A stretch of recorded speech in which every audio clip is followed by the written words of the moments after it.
Hello students, 11th economics की इस class में आज हम सतत श्रृंखला के विभिन्न रूपों का अध्ययन करेंगे। इससे पहले वाले वीडियो में आपको बताया जा चुका है श्रृंखलाएं तीन प्रकार की होती है, व्यक्तिगत श्रृंखला, खंडित श्रृंखला और सतत श्रृंखला।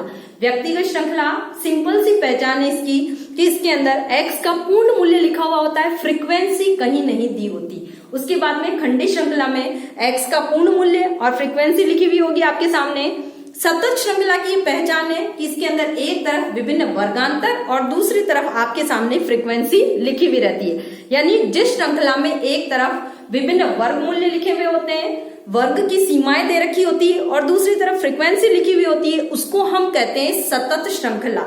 इसका अध्ययन हम पिछले वाले वीडियो में कर चुके हैं। इस वीडियो में हम पढ़ेंगे सतत श्रृंखला के विभिन्न रूप कौन कौन से होते हैं। तो सतत श्रृंखला के विभिन्न रूप या अखंडित श्रृंखला की विभिन्न श्रेणियों में सबसे पहले आती है अपवर्जी श्रृंखला या अपवर्जी श्रेणी। अपवर्जी श्रेणी कैसी होती है या इस श्रृंखला का निर्माण कैसे किया जाता है, इसकी ये पहचान है कि इसमें एक वर्ग की ऊपरी सीमा अगले वर्ग की निम्न सीमा होती है। एक वर्ग की ऊपरी सीमा अगले वर्ग की निम्न सीमा बन जाती है। अगले वर्ग की निम्न सीमा होती है। दूसरी पहचान इसकी क्या है? एक वर्ग की जो ऊपरी सीमा उसका मूल्य उस वर्ग में शामिल न होकर अगले वाले वर्ग की जो निम्न सीमा बनी हुई है उसमें शामिल किया जाता है। दूसरी पहचान क्या है अपवर्जी की कि वर्ग की ऊपरी सीमा का मूल्य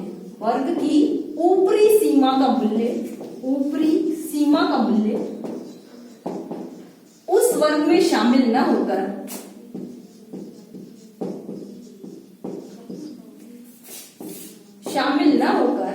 अगले वर्ग में शामिल किया जाता है। शामिल न होकर अगले वर्ग में शामिल किया जाता है।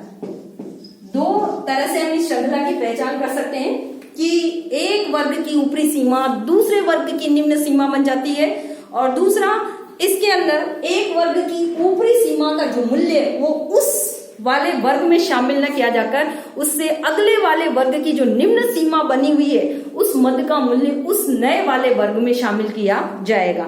इसके लिए हम एक उदाहरण देख सकते हैं अपवर्जी श्रृंखला का। एक तालिका लिख रही हूं मैं जिसमें आपको और स्पष्ट हो जाएगा कि श्रृंखला की पहचान आप कैसे करेंगे। अपवर्जी श्रृंखला की पहचान करने का आपके पास क्या तरीका है। एक तरफ लिख रही हूं मैं अंक और दूसरी तरफ लिख रही हूं मैं आवृत्ति, फ्रीक्वेंसी कह सकते हैं जिसको। अंक लिखे हैं मैंने 10 से 15, 10 से 15, 15 से 20, 20 से 25, 25 से 30 और 30 से 35। वर्ग में मैंने अंक लिखे हैं 10 से लेकर 35 तक और इनकी आवृत्तियां लिख रही हूं मैं 4, 5, 8, 3, 2। आवृत्ति यानी 10 से 15 वाले वर्ग की आवृत्ति कितनी है? 4। इसमें कितने विद्यार्थी आ रहे हैं? 4। इसमें आ रहे हैं 5। 20 से 25 वाले वर्ग में 8, 25 से 30 वाले वर्ग में 3 और 30 से 35 वाले वर्ग में 2।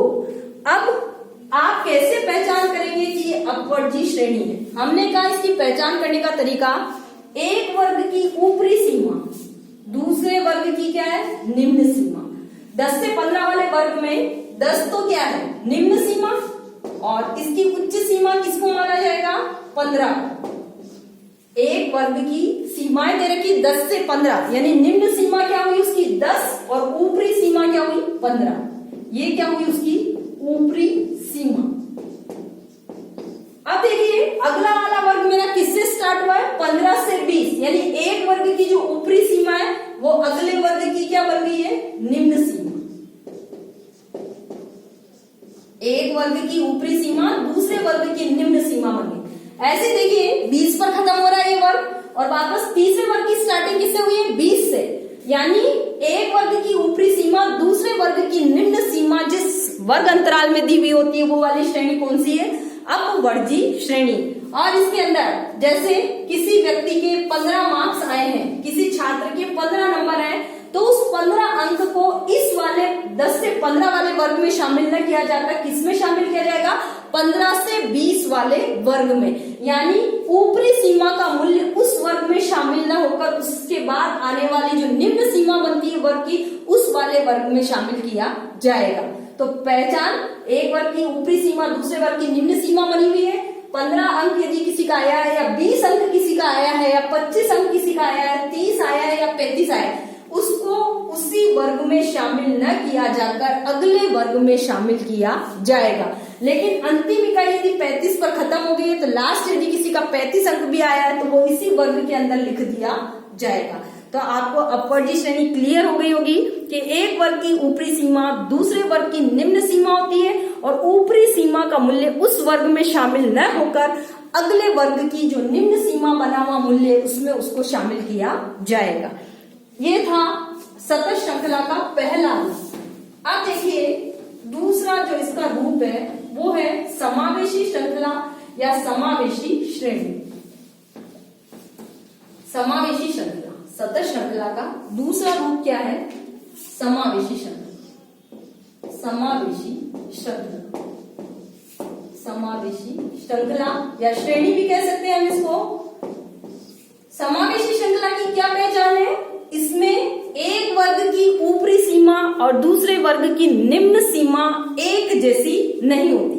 अपवर्जी में तो क्या था? एक वर्ग की ऊपरी सीमा दूसरे वर्ग की निम्न सीमा बनती है, लेकिन इसमें एक वर्ग की ऊपरी सीमा दूसरे वर्ग की निम्न सीमा नहीं होती। पहली पहचान, एक वर्ग की ऊपरी सीमा दूसरे वर्ग की निम्न सीमा नहीं बनती। दूसरे वर्ग की निम्न सीमा नहीं बनती, नहीं होती। दूसरी पहचान क्या है इसकी?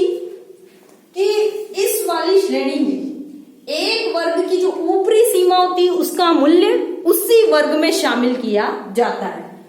ऊपरी वर्ग सीमा का मूल्य, ऊपरी वर्ग सीमा का मूल्य उसी वर्ग में शामिल होता है, उसी वर्ग में शामिल किया जाता है, उसी वर्ग में शामिल। और तीसरी पहचान ये है कि इनमें एक वर्ग की ऊपरी और निम्न सीमा में लगभग 1 का अंतर होता है। 0 से 1 का डिफरेंस हो सकता है ऊपरी व निम्न सीमा में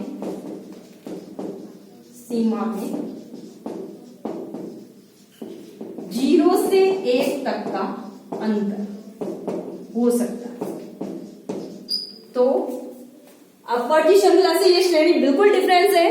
एक वर्ग की ऊपरी सीमा दूसरे वर्ग की निम्न सीमा नहीं होती, उनमें लगभग 1 का अंतर हो सकता है, और एक वर्ग की ऊपरी सीमा का मूल्य उसी वर्ग में शामिल किया जाएगा, क्योंकि दूसरे वाले वर्ग में तो वहां अंक आएगा ही नहीं। तो पहले वाला जो वर्ग हम लिखते हैं उसी वर्ग में हम उस सीमा का मूल्य भी शामिल कर लेते हैं। इसको भी एक उदाहरण के द्वारा अपन देख लेंगे।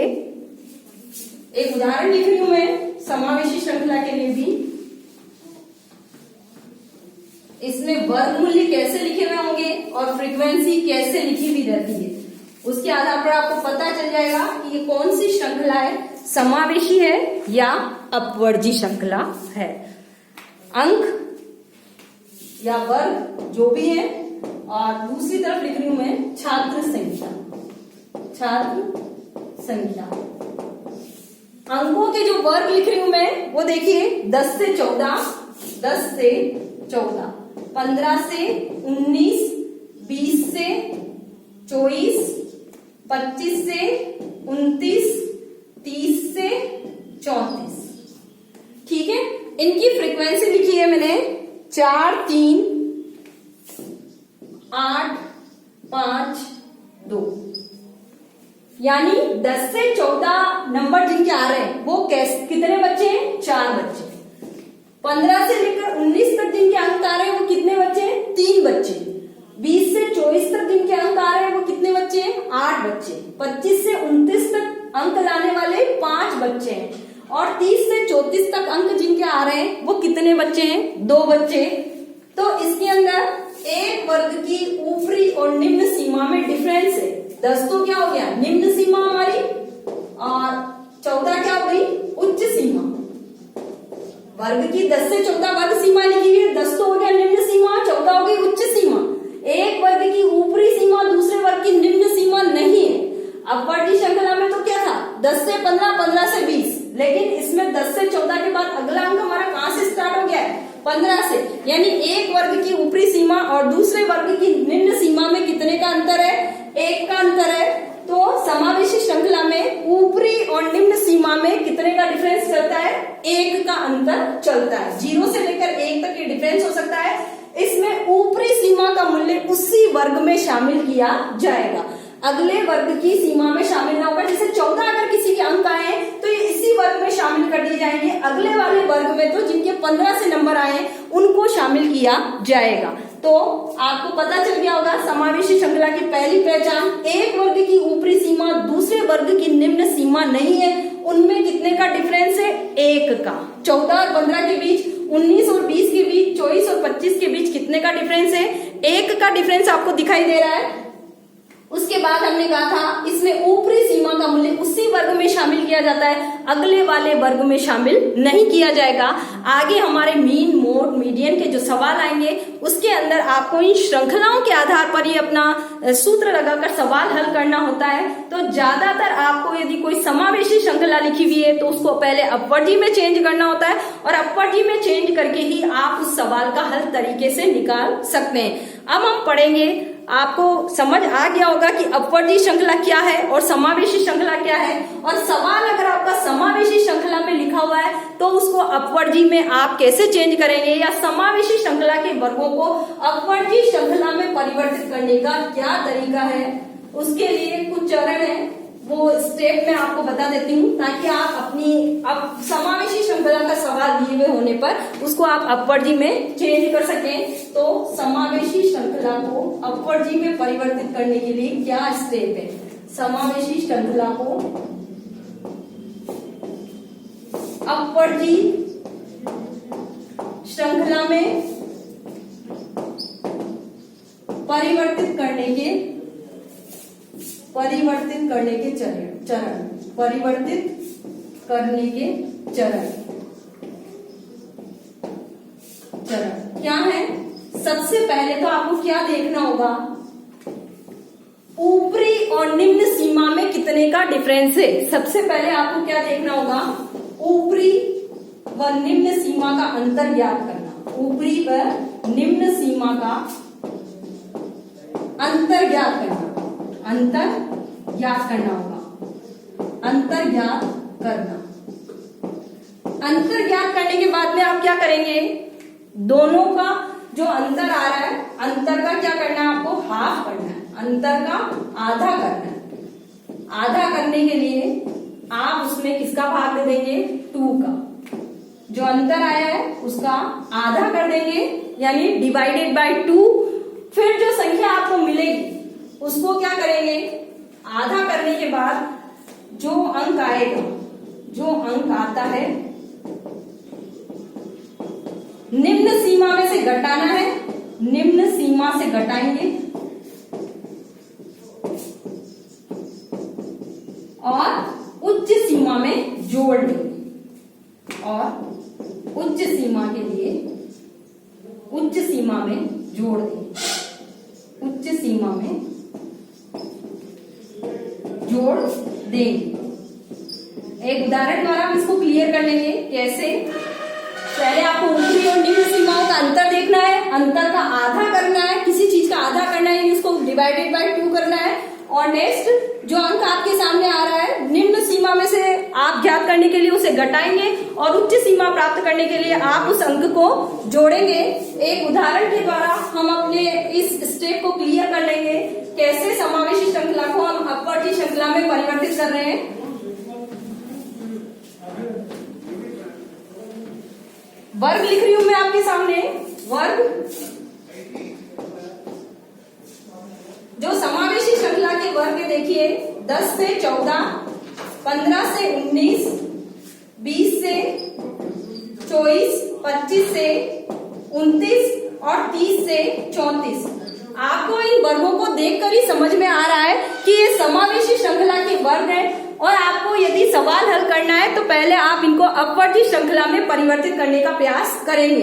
अब देखिए, अपवर्ती श्रृंखला में यदि इनको परिवर्तित करना है तो हमारा पहला स्टेप था, हमें उच्च और निम्न सीमा का अंतर देखना है। तो उच्च और निम्न सीमा का अंतर कितना है? 14 उच्च सीमा है, 15 निम्न सीमा है। ऐसे ही नेक्स्ट वाले वर्ग में 19 उच्च सीमा और 20 निम्न सीमा है।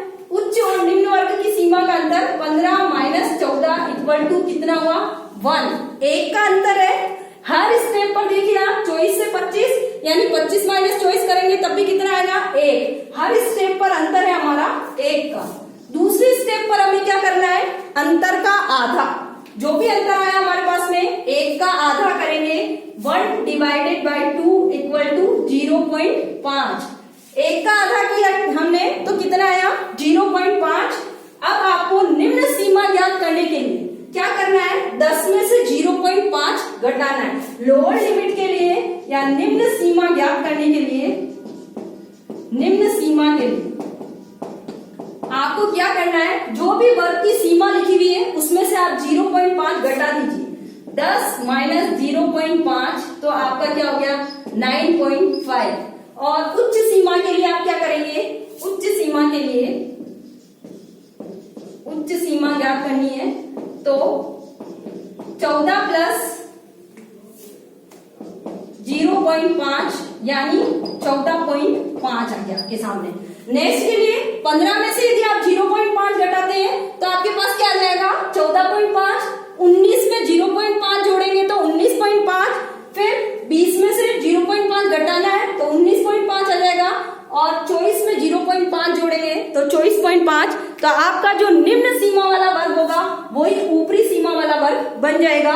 इसको अगर हम नए सिरे से लिखें, नए वर्ग यदि मैं लिखती हूँ तो क्या बन जाएंगे मेरे श्रृंखला के आधार पर? यदि मैं हर स्तर पर ऐसा करती हूँ तो पहला वाला वर्ग 9.5 से 14.5। फिर देखिए 14.5 से 19.5, फिर 19.5 से 24.5 और 24.5 से 29.5 और 29.5 से हो जाएगा मेरा 34.5। ये बन गए हमारे नए वर्ग, जिसमें एक वर्ग की ऊपरी सीमा दूसरे वर्ग की निम्न सीमा बन गई है। ये कैसे प्राप्त किया हमने? पहले अंतर किया है, अंतर का आधा किया है। हर निम्न सीमा में से आपको 0.5 घटा देना है और उच्च सीमा प्राप्त करने के लिए जितनी उच्च सीमाएं लिखी हुई है उनमें आप 0.5 जोड़ देंगे तो आपको ये नए वर्ग मिल रहे हैं, जिसमें एक वर्ग की ऊपरी सीमा दूसरे वर्ग की निम्न सीमा बन गई है।